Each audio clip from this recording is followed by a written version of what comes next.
بسم اللہ الرحمن الرحیم۔ محترم سامعین، پیارے نبی کی پیاری سنتوں کے سلسلے میں آج ہم سفر کی سنتیں بیان کریں گے۔ پہلی بات، جہاں تک ہو سکے سفر میں کم از کم 2 آدمی جائیں۔ تنہا اکیلے سفر نہیں کرنا چاہیے، البتہ ضرورت اور مجبوری میں کوئی حرج نہیں کہ تنہا آدمی سفر کرے۔ 2 آدمیوں کا کٹھے سفر کرنا سفر کی سنتوں میں سے ہے۔ نمبر 2، سواری کے لیے رکاب میں پاؤں رکھیں تو بسم اللہ کہیں۔ رکاب میں یا سواری گاڑی ہو تو اس کی سیڑھی پر جیسے ہی گاڑی پر سواری پر پاؤں رکھیں تو بسم اللہ کہیں۔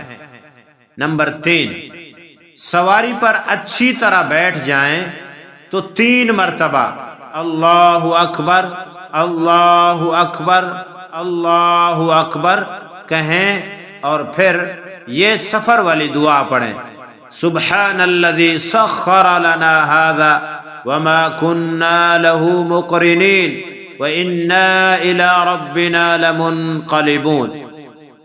ترجمہ، پاک ہے وہ ذات جس نے ہمارے تابع بنائی یہ سواری، اور نہیں تھے ہم اس کو قابو کرنے والے، اور بے شک ہم اپنے رب کی طرف لوٹنے والے ہیں۔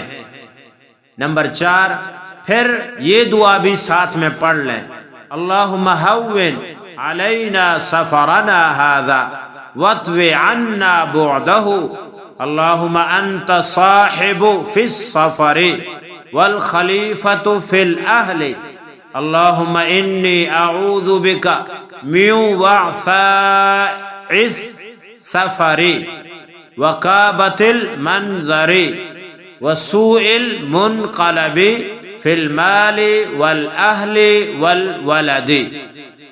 ترجمہ، اس دعا کا یہ ہے کہ اے اللہ، آسان کر دیجئے ہم پر اس سفر کو، اور طے کر دیجئے ہم پر درازی کو۔ اے اللہ، آپ ہی رفیق مددگار ہیں سفر میں، اور خیر خبر گیر ہیں گھر بار میں۔ یا اللہ، میں آپ کی پناہ چاہتا ہوں سفر کی مشقت سے اور بری حالت دیکھنے سے، اور واپس آ کر بری حالت پانے سے، مال میں، گھر میں، بچوں میں۔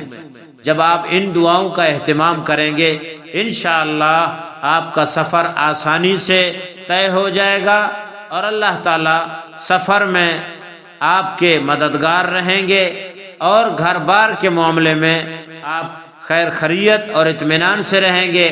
اس کے علاوہ واپس جب آپ آئیں گے، آپ کے مال، گھر اور بچوں میں خیریت ہوگی انشاءاللہ۔ نمبر 5، سفر میں ٹھہرنے کی ضرورت پیش آئے تو سنت یہ ہے کہ راستے سے ہٹ کر اپنی سواری اور اپنا قیام کریں، راستے میں پڑاؤ نہ ڈالیں تاکہ آنے جانے والوں کا راستہ نہ رکے اور ان کو تکلیف نہ ہو۔ نمبر 6، سفر کے دوران جب سواری بلندی پر چڑھے تو اللہ اکبر کہیں۔ نمبر 7، جب سواری نشیب یا پستی میں اترنے لگے تو سبحان اللہ کہنا چاہیے۔ فائدے کی بات یہ بھی یاد رکھیں، مرقات میں ہے کہ یہ سنت سفر کی ہے، یعنی جب سواری چڑھائی پر چڑھے تو اللہ اکبر کہنا، اور جب اترائی میں اترنے لگے سبحان اللہ کہنا، یہ سنت سفر کی ہے۔ لیکن اپنے گھروں میں یا مسجد کی سیڑھیوں پر یا کسی جگہ اونچائی پر چڑھتے وقت دایاں پاؤں بڑھاتے ہوئے اللہ اکبر کہنا چاہیے، خواہ ایک ہی سیڑھی ہو، اور نیچے اترتے وقت بایاں پاؤں آگے بڑھاتے ہوئے سبحان اللہ کہنا چاہیے، خواہ معمولی نیچائی کیوں نہ ہو، انشاءاللہ سنت کا ثواب ملے گا۔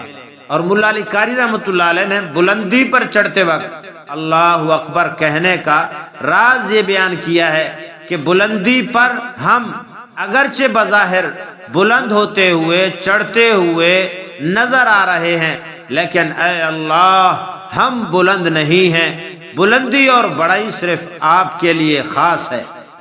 اور پستی میں اترتے وقت سبحان اللہ کہنا، اس میں راز کی بات یہ ہے کہ ہم یہ کہہ رہے ہیں کہ ہم پست ہیں، اے اللہ آپ پستی سے پاک ہیں۔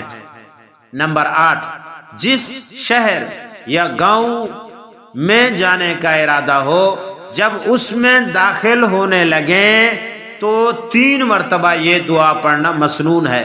اللہم ارزقنا جناہا وحببنا الی اہلہا وحبب صالحی اہلہا الینا، اے اللہ نصیب کیجئے ہمیں ثمرات اس کے، اور عزیز کر دیجئے ہمیں اہل شہر کے نزدیک، اور محبت دیجئے اس شہر کے نیک لوگوں کی۔ نمبر 9، رسول اللہ صلی اللہ علیہ وسلم کا پاک ارشاد ہے کہ جب سفر کی ضرورت پوری ہو جائے تو اپنے گھر لوٹ آنا چاہیے۔ سفر میں بلا ضرورت زیادہ ٹھہرنا اچھا نہیں ہے۔ نمبر 10، دور دراز کے سفر سے بہت دنوں بعد زیادہ رات گئے اگر گھر آئے تو اسی وقت گھر میں داخل نہ ہو، بلکہ بہتر یہ ہے کہ صبح اپنے گھر میں داخل ہو۔ البتہ اہل خانہ کو یعنی گھر والوں کو تمہارے دیر سے آنے کی اگر خبر ہے تو پھر گھر میں داخل ہونے میں کوئی حرج نہیں ہے۔ ان مسنون طریقوں پر عمل کرنے سے انشاءاللہ دین اور دنیا کی بھلائیاں اور خیر اچھائیاں حاصل ہوں گی۔ نمبر 11، سفر میں ساتھ کتا رکھنا یا گھنگرو وغیرہ ساتھ رکھنا اس کی ممانعت آئی ہے، کیونکہ اس کی وجہ سے شیطان پیچھے لگ جاتا ہے اور سفر کی برکت ختم ہو جاتی ہے۔ نمبر 12، سفر سے لوٹ کر آنے والے کے لیے سنت یہ ہے کہ گھر میں داخل ہونے سے پہلے مسجد میں جا کر 2 رکعت نماز پڑھے۔ رسول اللہ صلی اللہ علیہ وسلم کا معمول مبارک یہی تھا، جب سفر پہ جاتے تو مسجد میں 2 رکعت پڑھ کے جاتے، جب واپس آتے تو پہلے مسجد سے ہو کر پھر گھر آتے تھے۔ جب سفر سے واپس آئیں تو یہ دعا پڑھیں، آئبون تائبون عابدون لربنا حامدون، ہم لوٹنے والے ہیں، توبہ کرنے والے ہیں، اللہ کی بندگی کرنے والے ہیں، اپنے رب کی حمد کرنے والے ہیں۔ یہ تھی مختصر سفر کے حوالے سے سنتیں۔ اللہ تعالی مجھے بھی آپ کو بھی سب کو عمل کی توفیق عطا فرمائے، اور تمام مسافر جو سفر میں ہوں اللہ ان کو سفر کی مشقت پریشانیوں سے، مسائل و حادثات سے محفوظ فرمائے، سب کو بخیر و عافیت اپنے اہل و عیال گھر بار کی طرف لوٹائے۔ وآخر دعوانا ان الحمد للہ رب العالمین۔